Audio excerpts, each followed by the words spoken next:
Imagine a land of rugged hills, misty lochs, and ancient castles, where power was measured not just by birth, but by cunning, courage, and alliances. In this world, around the year 1080, a child was born who would one day rise from the corridors of a convent to the throne of England. She was named Edith at birth, though history would remember her as Matilda of Scotland. She was the daughter of Malcolm III, King of Scotland, and his devout and remarkable wife, Queen Margaret of Wessex, later canonized as a saint. From the very start, Matilda's life was marked by contrasts, privilege and restriction, opportunity and danger, love and expectation. Her parents were both politically astute and deeply religious, navigating a Scotland still recovering from Viking invasions and the shifting power of Anglo-Saxon and Norman influence. Matilda's mother, Margaret, was particularly devoted to her children, instructing them in faith, morality, and the responsibilities that came with noble birth.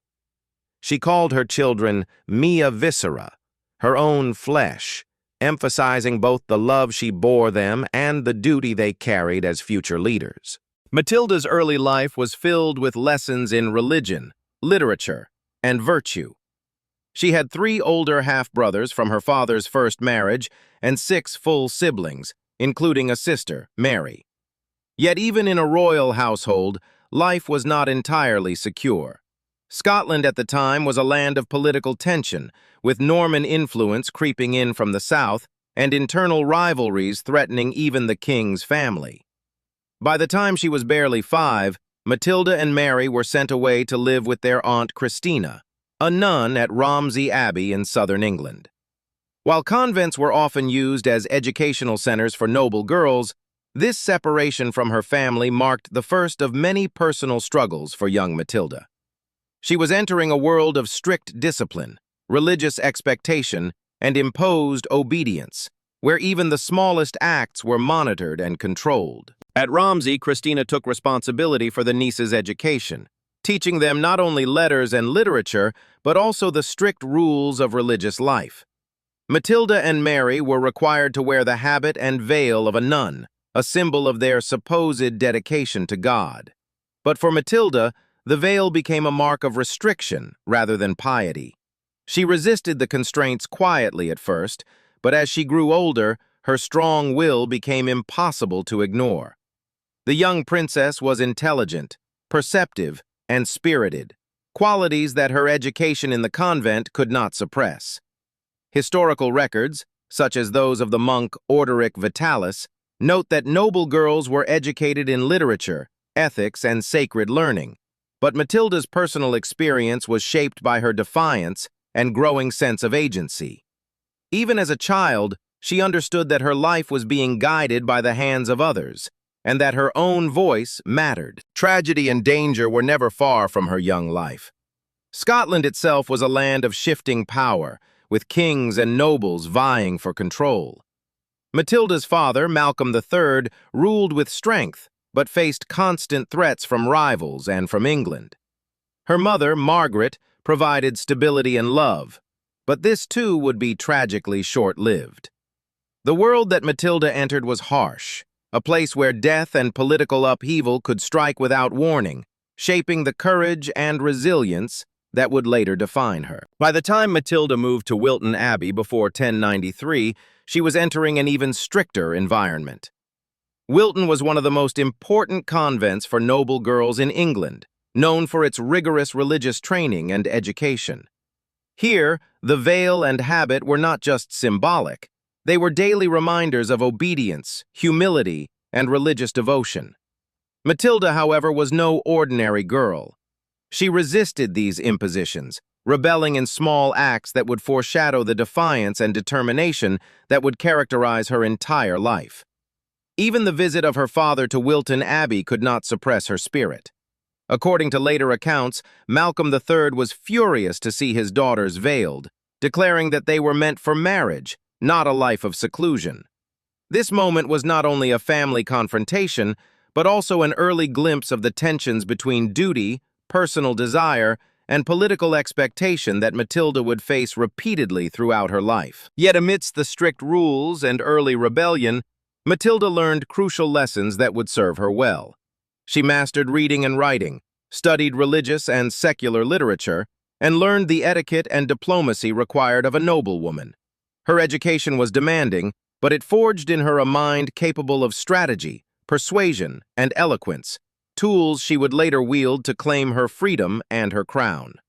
The convent, though restrictive, also became a training ground, teaching her patience, endurance, and the ability to navigate the complex social and political landscapes of medieval Europe. Even as a child, Matilda experienced the fragility of life. Political rivalries, family conflicts, and the threat of violence were ever present. Scotland itself was under threat from both internal and external forces, and the royal family was vulnerable. These experiences instilled in Matilda a sense of vigilance and resilience that would shape her future as a queen. She learned that survival required intelligence, courage, and careful negotiation, lessons she would carry into every challenge she faced. By the time tragedy struck in 1093, when her father and brother Edward were killed in battle and her mother followed soon after, Matilda's world had already been marked by struggle and resilience. Orphaned at a young age, she and her siblings were thrust into uncertainty, seeking safety and shelter in England under the protection of King William II and her uncle Edgar Atheling. Scotland itself descended into political turmoil, with Donald III claiming the throne only to be deposed and replaced in quick succession. Matilda's formative years had prepared her for the challenges ahead, but nothing could fully ready her for the personal and political battles that awaited. The devastating deaths of her parents, young Matilda found herself in a world she could hardly recognize. The castles and hills of Scotland, once her home, had become dangerous and uncertain, while England offered both refuge and a new set of challenges. Her status as a princess brought protection, but also scrutiny, and every move she made was observed by nobles, clerics, and rulers alike. Sent further south to Wilton Abbey, Matilda continued her education under strict supervision, but the convent walls now seemed less like a place of learning and more like a gilded cage. Every day she wore the veil and habit of a nun, symbols that were meant to represent her dedication to God, yet for Matilda, they became reminders of the restrictions imposed upon her. Her intelligence, curiosity, and strong-willed nature could not be contained. Even in the smallest acts, slightly resisting the rules, speaking back when necessary, or questioning authority, Matilda revealed that she was no ordinary girl. Wilton Abbey was one of the most prestigious convents for noble girls in England, and it attracted daughters of the Norman elite as well as displaced Anglo-Saxon families. The convent's abbess and the other nuns were responsible for ensuring the girls were well educated, taught religious devotion, and instructed in the manners and virtues expected of their social rank. However, their methods could be strict, even harsh, with punishment used to enforce obedience. Matilda endured this environment with a mixture of compliance and quiet defiance, learning to navigate a world that demanded submission while retaining her sense of self. Historical accounts suggest that her Aunt Christina acted with the intention of protecting the girls from the dangers of the Norman elite. But for Matilda, this well-intentioned oversight often felt controlling, oppressive, and unfair. During this period, England and Scotland were entangled in complex political tensions. William II, known as William Rufus, had ascended to the English throne, and his court was both a place of intrigue and opportunity. Scottish kingship was unstable, with Donald III claiming the throne after the deaths of Malcolm III and Edward, only to be challenged by Matilda's half-brother Duncan II and later her full brother Edgar. This chaos meant that Matilda's life, though seemingly confined within the walls of the abbey, was closely linked to broader political events. Every letter, every visitor, and every decision regarding her future marriage carried implications for alliances, power, and influence across two kingdoms. Even as a teenager, Matilda would have had to understand that her existence was tied to matters far beyond her personal desires. Visits from powerful figures shaped Matilda's adolescence and heightened the tensions surrounding her future. One account tells of her father, Malcolm III, visiting Wilton and becoming furious when he saw his daughters dressed as nuns. In anger, he tore the veil from Matilda's head, declaring that she was destined to be a wife and not a nun. This confrontation highlighted the conflict between personal will, family expectations, and religious authority that would follow her throughout life. Later, it was suggested that she might have been considered for engagement to Alan Rufus, Earl of Richmond, though details remain uncertain. Similarly, some sources claim that King William II visited Wilton, but left after seeing her veiled, potentially as a way to avoid a politically inconvenient marriage. Whether these accounts are accurate or embellished, they illustrate the intense scrutiny surrounding Matilda and the constant tension between her personal autonomy and political necessity. As Matilda approached her teenage years, she began to develop not only her intellect, but also her understanding of diplomacy, negotiation, and influence. The strict education at the Abbey included literacy, religious texts, music, and perhaps basic legal and political instruction suitable for a girl of royal blood. Beyond formal learning, Matilda observed courtly behavior and the subtle art of persuasion, even if it was within the limited environment of a convent. These lessons, learned quietly yet deliberately, would prove invaluable when she later had to defend her right to marry Henry I of England and assert herself as queen. Her life at Wilton, however, was not without personal struggle. The imposition of the veil, the austere routines, and the strict discipline of the nuns weighed heavily upon her. According to later testimony, Matilda did not wear the veil willingly, and when she could, she resisted, casting it aside in private and expressing her frustration at being forced into a religious life she had not chosen. These acts of defiance, though small in scale, reveal her extraordinary courage and the resilience that would define her character. Even in the face of potential punishment, she refused to let others dictate her identity or her destiny entirely. During this period, Matilda's connection to her family in Scotland remained tenuous. The deaths of her parents left her an orphan, and her siblings were scattered and vulnerable. Political rivals vied for control of the Scottish throne, and her brother Edgar eventually secured kingship in 1097. Meanwhile, Matilda remained in England, under the protection of relatives and the English crown, learning not only religious and academic lessons, but also the subtle strategies of survival. She was becoming adept at understanding the motives of those around her, reading intentions and planning responses, all skills that would be critical when she later confronted church authorities and negotiated her future as a queen. Though confined within the walls of a convent, Matilda's life was far from ordinary. She was learning the complexities of medieval politics, the importance of alliances, and the power of eloquence and persuasion. Her personal experiences, the tension with her aunt, the confrontations with her father, the observation of noble visitors, and the broader political turmoil shaped her understanding of the world. By the time she reached young adulthood, she had already demonstrated the courage, intelligence, and strategic thinking that would allow her to navigate the dangerous waters of royal life and claim the throne of England through her marriage to Henry I. Her life at Wilton, however, was not without personal struggle. The imposition of the veil, the austere routines, and the strict discipline of the nuns weighed heavily upon her. According to later testimony, Matilda did not wear the veil willingly, and when she could, she resisted, casting it aside in private and expressing her frustration at being forced into a religious life she had not chosen.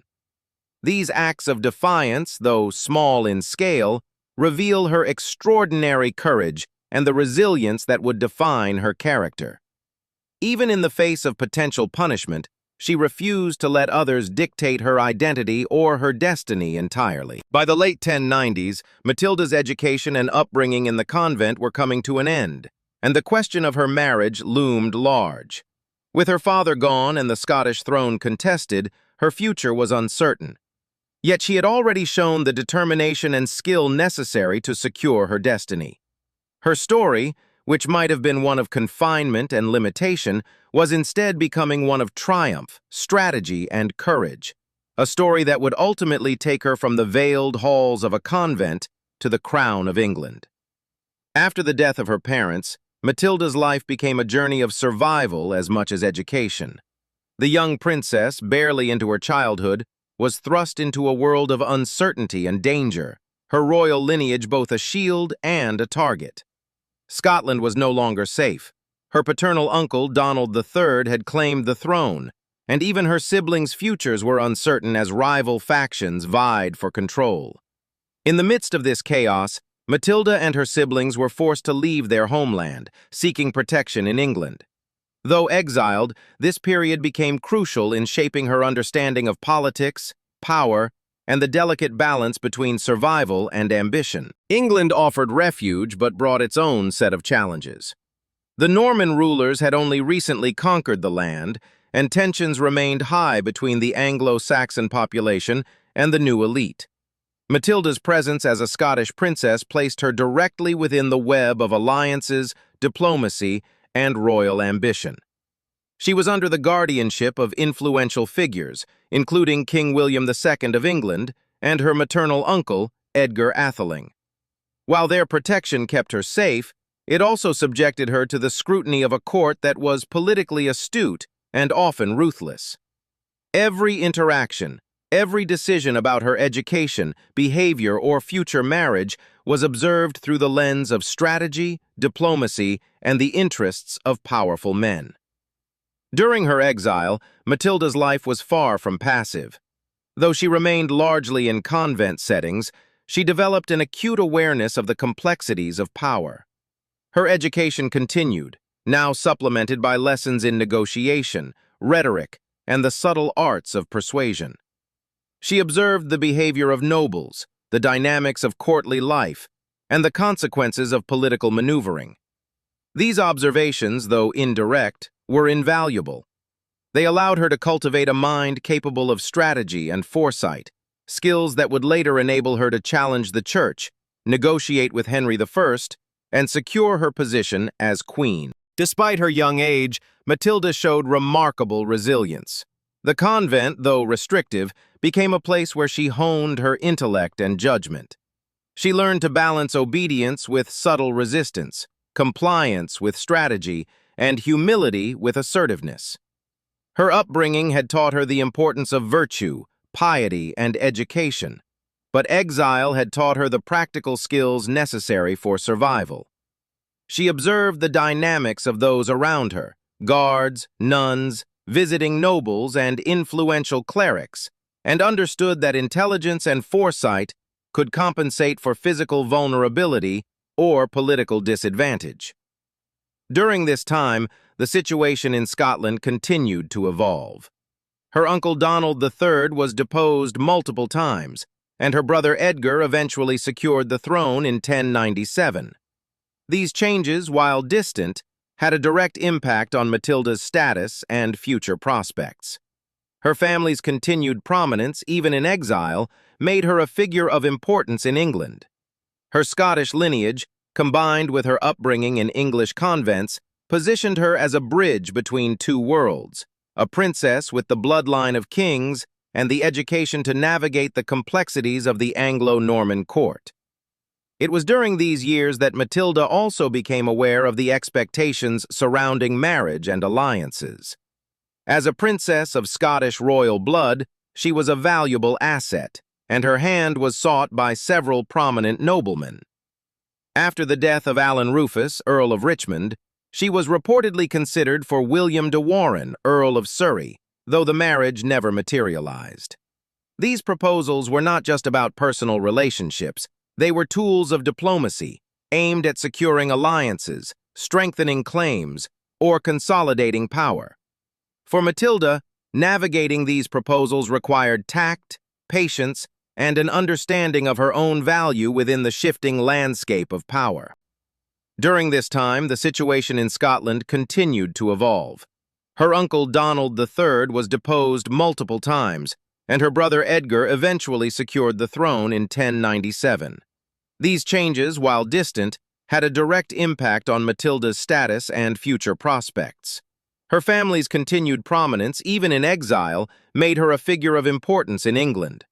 Her Scottish lineage, combined with her upbringing in English convents, positioned her as a bridge between two worlds, a princess with the bloodline of kings and the education to navigate the complexities of the Anglo-Norman court.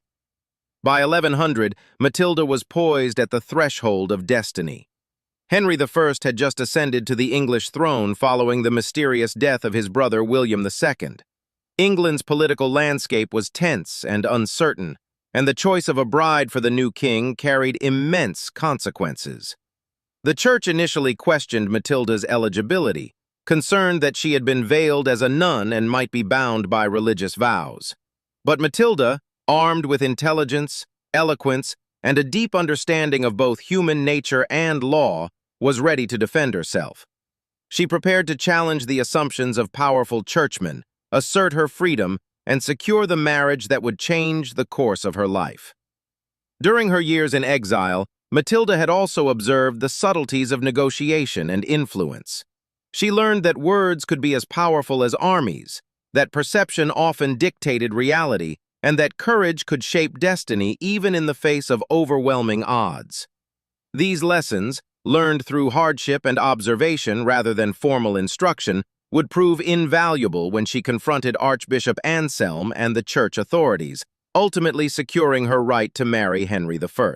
Her exile, then, was not merely a period of waiting or passive survival. It was a time of preparation, a crucible in which her intellect, judgment, and resilience were refined. She emerged from these years not as a passive princess, but as a woman ready to claim her agency, confront authority, and shape her own destiny. The trials of these years, the uncertainty, the political threats, the constant scrutiny, were the foundation for her later triumphs.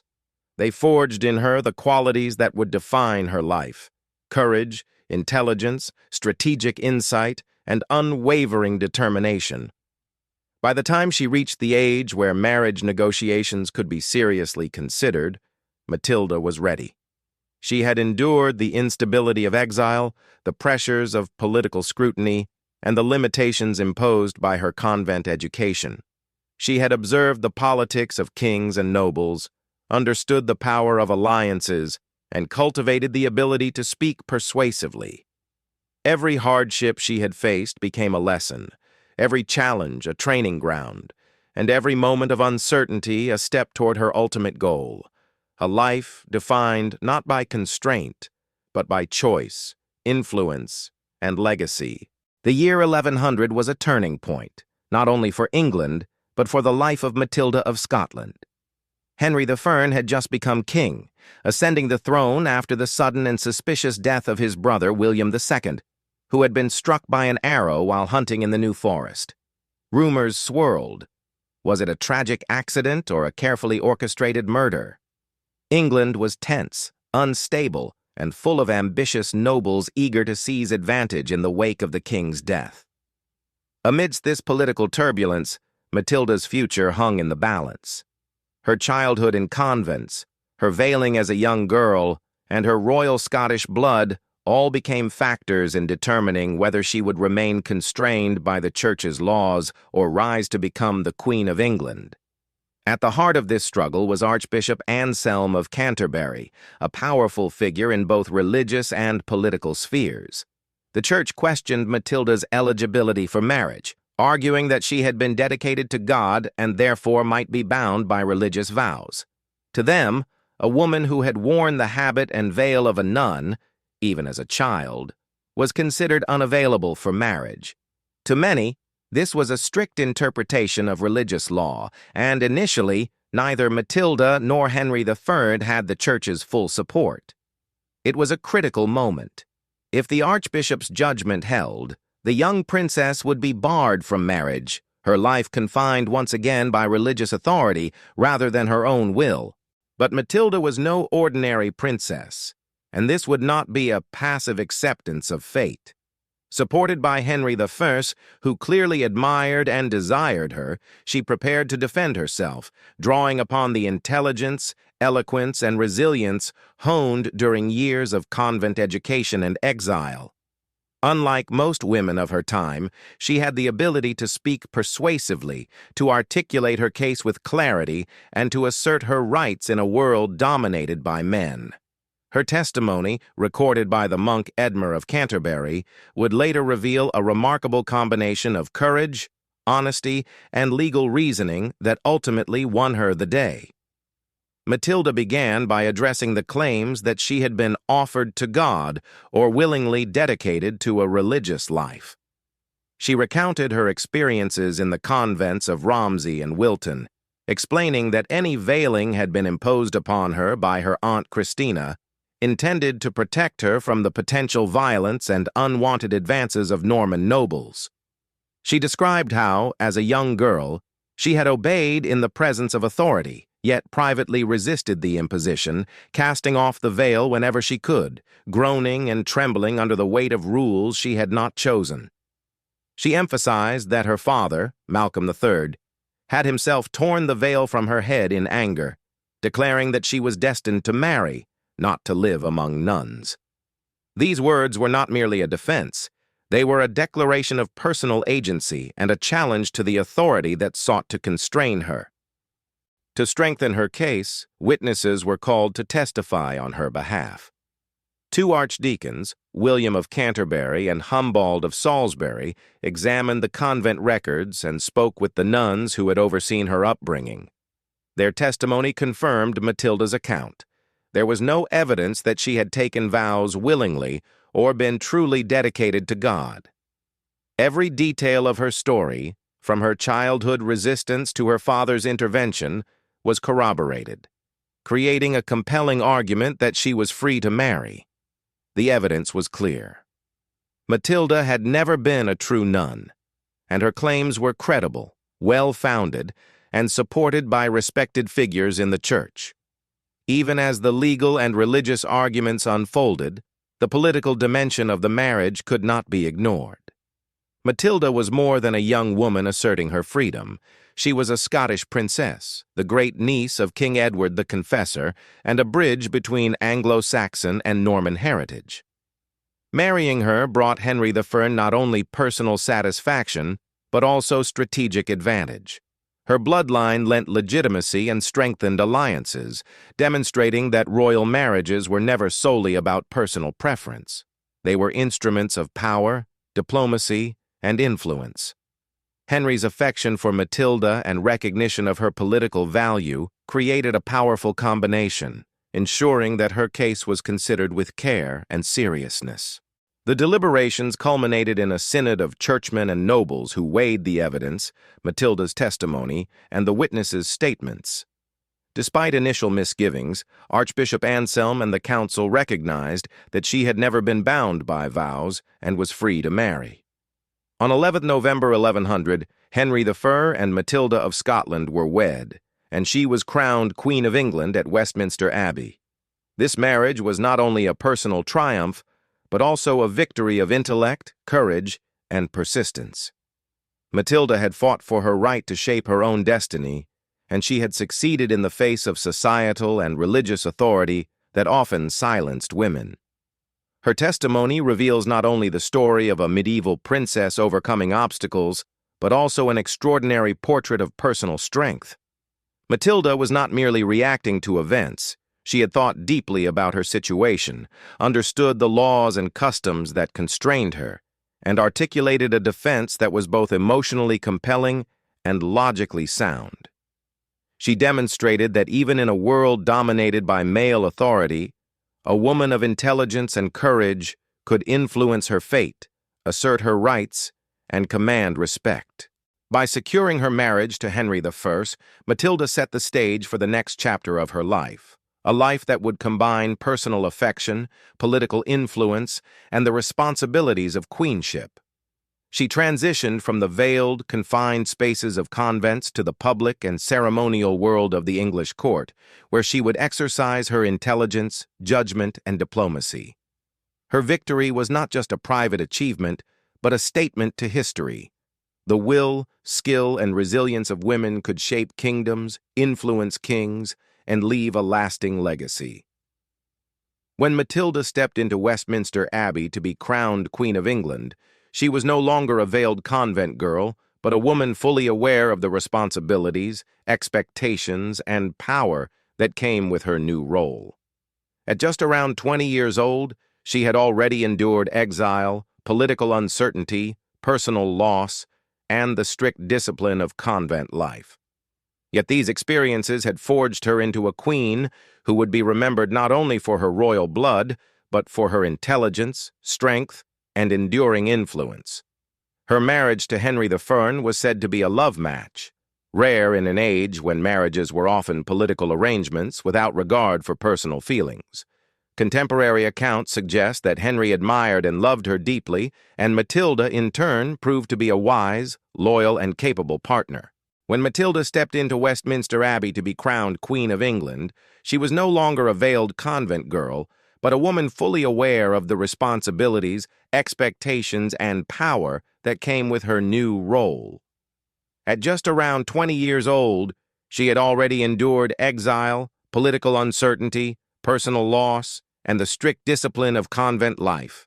Yet these experiences had forged her into a queen who would be remembered not only for her royal blood, but for her intelligence, strength, and enduring influence.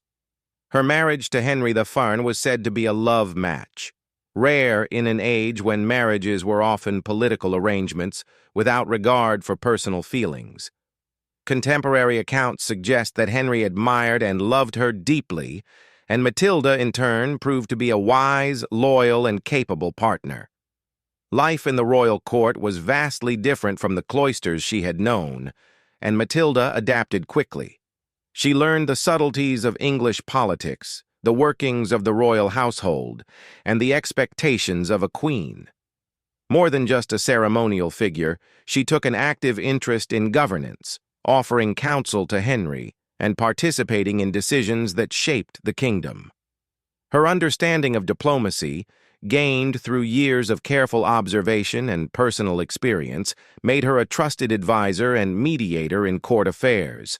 She was not content to remain in the shadows. She used her voice, her intelligence, and her presence to influence the direction of the monarchy.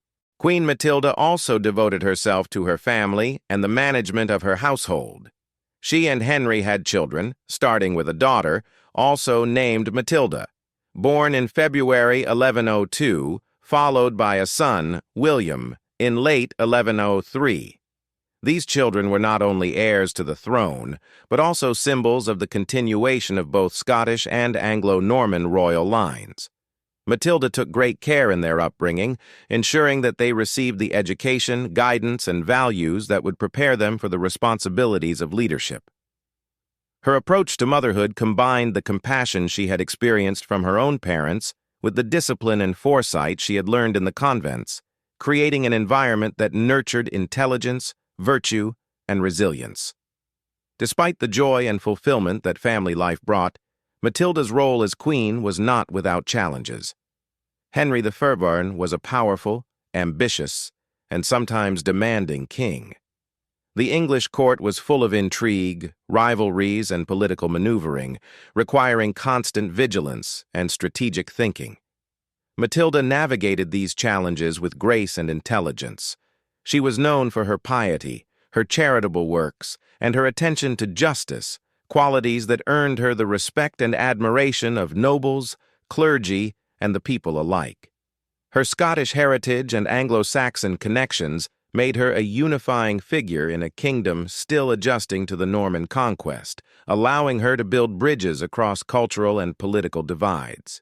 Matilda's influence extended beyond her immediate family and court. She was involved in the administration of lands, the management of monasteries, and the support of charitable institutions. She had a particular interest in the welfare of religious communities, education, and the moral guidance of her subjects. Her upbringing in convents had instilled in her a deep appreciation for learning and spiritual devotion, which she applied to her duties as queen.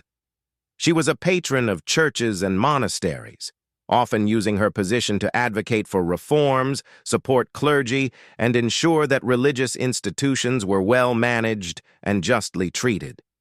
Throughout her queenship, Matilda maintained her personal dignity, intelligence, and authority. Contemporary accounts praise her ability to balance compassion with firmness, education with humility, and influence with discretion. She was a model of royal virtue, demonstrating that a queen could be both beloved and powerful, capable of shaping the kingdom while maintaining her own voice and agency. Her life at court was not just about appearances, it was about action, influence, and legacy. She understood the weight of her position and the opportunities it offered to make a lasting impact on her kingdom and her family, yet even amidst her triumphs, tragedy and challenges continued to touch her life.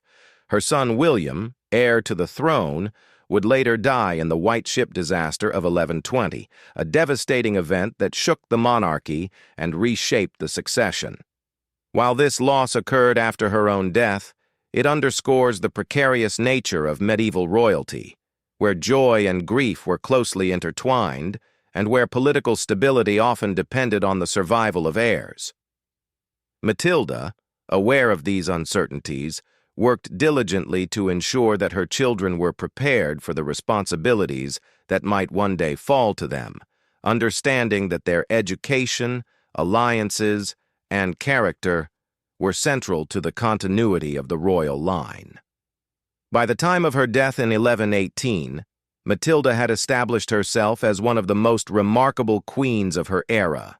She had transformed from a veiled convent girl into a wise, respected, and influential queen. Her life was a testament to resilience, intelligence, and strategic foresight, showing that a woman of her time could exercise authority, influence decisions, and leave a lasting mark on her kingdom. She was buried in Westminster Abbey near Edward the Confessor, a fitting resting place for a queen who had bridged Scottish and English royalty and left a legacy that would echo for generations. Matilda's story is extraordinary, not only because of the heights she reached, but because of the obstacles she overcame. She fought against imposed vows, navigated exile, negotiated with powerful churchmen, and claimed her right to marry and rule.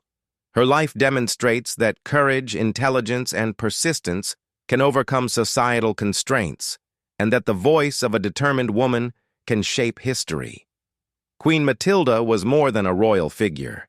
She was a pioneer of agency, strategy, and influence in a world that often sought to silence women, and her legacy continues to inspire admiration and respect even centuries later.